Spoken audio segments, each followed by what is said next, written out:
Hi, this is Cheryl with the Cut at Home Design Team.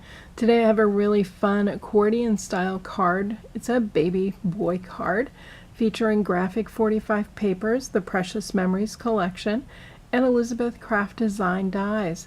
Let's take a look at the full card here. I just love the accordion cards. I think they're so fun. For this one, I just have the 3 panels, the It's a Boy, Adorable, and Welcome Little One. With a nice little place under here to be so the card can be signed. Let me show you first the dies that I used to create this. I started out with the Elizabeth Crafts Ring accordion die. I love this one. It's got a roly-poly shape, even though you can see there's a flat spot on the bottom, so it's always going to sit like it should. It just has that fun roly feel.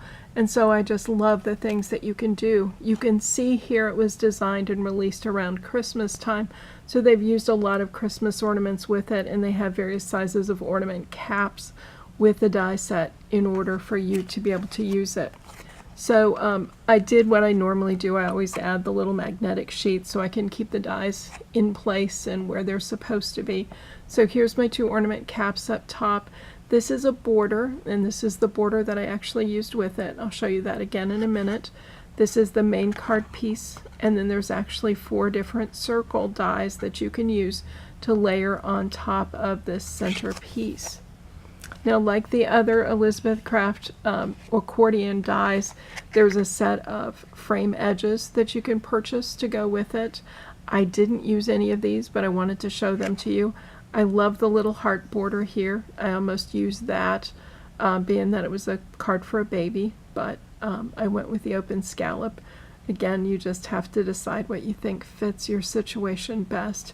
And there's 3 other designs here, so you have a lot of versatility with this and this die set combined. The last die set I used was the It's a Boy/Girl from Elizabeth Craft as well. That's what I used to put my lettering on here on the front of the card. It's a boy. So the dies are very, very simple. Graphic 45 paper is gorgeous.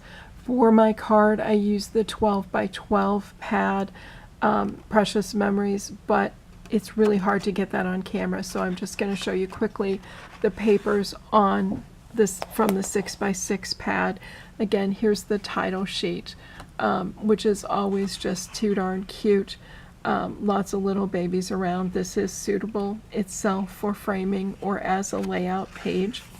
There's a beautiful floral, as there always is. Behind the floral, there's some fun page that has some words and some smaller pictures that you can use in a number of different ways. Again, it's perfect scrapbooking paper, but it's also perfect card making paper. This one has some little pictures of moms and babies, just very, very darling. I love the color layout with this, so it really can be used for boy or girl. Here we've got some journaling cards.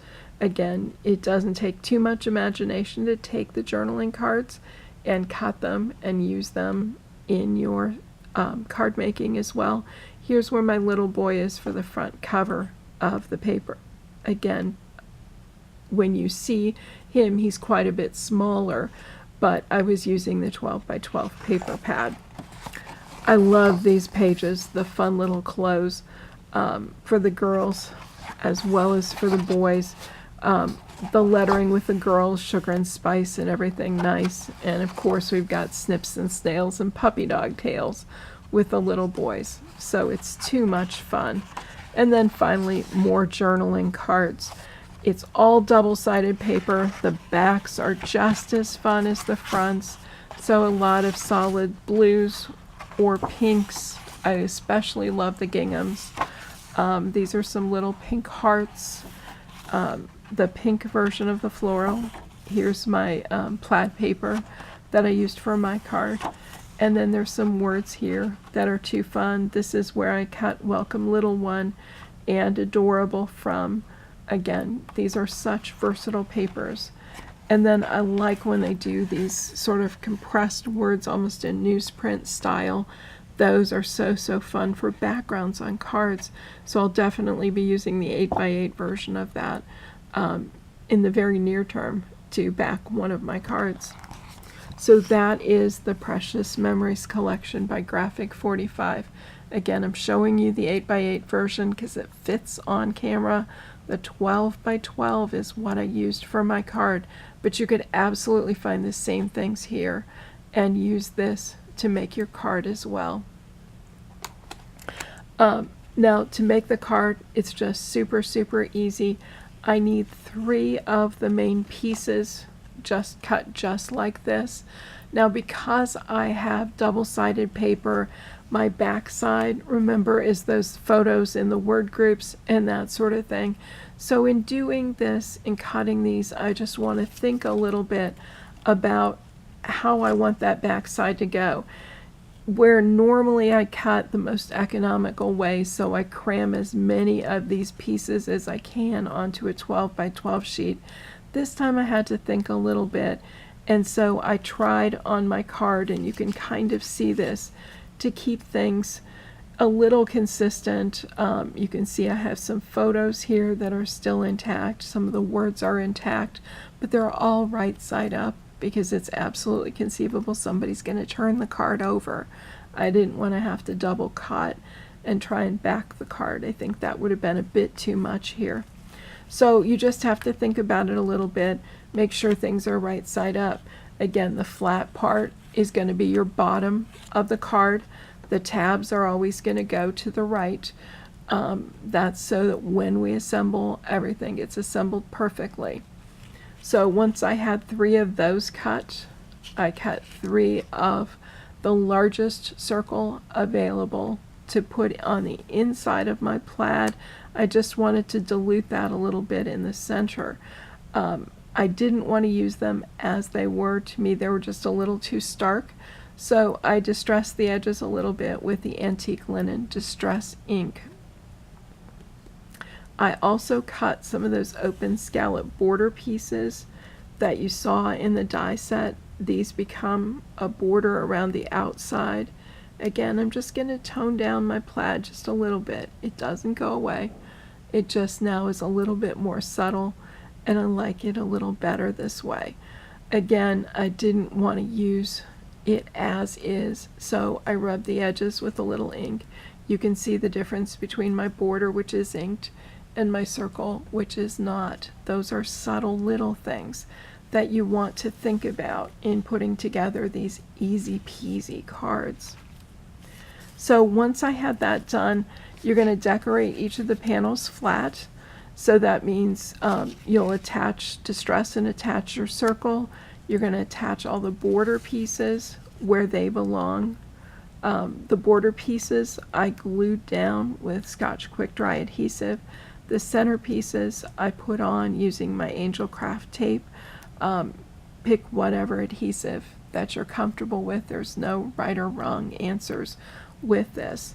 For my first one, and again, it's hard to see because of the way the card folds up, but when this was decorated, it was laying flat just like that. So I had the plaid side up. I'm adding the border pieces.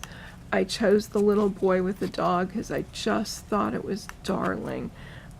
This was part of a corner piece, so I did a little bit of work in rounding out here to make it less harsh of a result. I added my It's a Boy sentiment from the Elizabeth Craft Designs. Again, that is just a simple die cut process, no problem. I glued that on. My little boy is popped up here with a low dimensional adhesive. For my second panel, I added the 2 pieces of clothing. I just cut those from the strips on that one border page that I showed you, and the word adorable from the word page. Adorable is popped with regular dimensional adhesive, the 2 outfits with a low dimensional adhesive. And then on my final panel, my welcome little one, I've used dimensional adhesive, again the regular standard one, and I've left space at the bottom so the card can be signed. All very easy to decorate. Once they're all decorated, it's time to assemble. Assembly is much easier than it looks. My first 2 outer rings need to be attached to the base, and remember the tabs are right here on the card, so you don't have to fuss with that. Everything's here. The cuts are here to make this pivot whichever way it needs to. So my outer rings are treated different from the inner rings. Outer rings went into a valley fold, so the deep V fold. My inner rings then needed to come up into a mountain fold. They just alternate. When I add my third panel, here my outer rings come up in a mountain fold, my inner rings go into a V fold. Very, very simple. You just continue that no matter how many panels you've used. I think 3 is about the minimum, but I've used as many as 14 or 15 with no problem. So there's so much versatility with this particular die. On your last panel here, you're going to need to trim off these tabs. You won't need them to attach to anything, so just trim them off and get them out of the way. I normally do that as soon as I have this page decorated. That's it. It's also very easy. Again, this is the Elizabeth Craft Ring Accordion die set and the beautiful and fun graphic 45 Precious Memories paper. There's lots and lots of cards and layouts and fun stuff locked up in those paper sets. I know you'll enjoy using all of the things that I've shown you here today. Thanks so much for watching. Bye.